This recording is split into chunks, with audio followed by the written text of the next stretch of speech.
Hi, I'm Matt from World of Ukes, and today I'm looking at 3 all-solid DGBE tuning baritone instruments from Pono. They're all solid acacia with a gloss finish.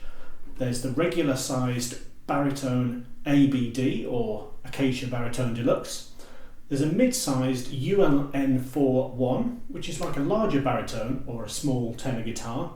And then there's the BN41, Pono's big baritone, which is like a tenor guitar sized body, braced for use with nylon strings in DGBE.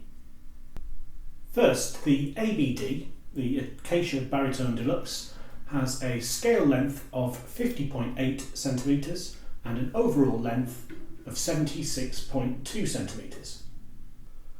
Next up, the ULN41, which you can see in comparison to the ABD there.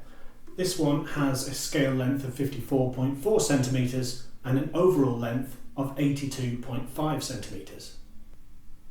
Now side by side with the mid-sized baritone, we have the BN41 big baritone, nylon strung, DGBE, all solid acacia, gloss finish again. This one has a scale length of 58.4 centimetres and an overall length of 90.2 centimetres. So let's give them a play, see what they sound like side by side.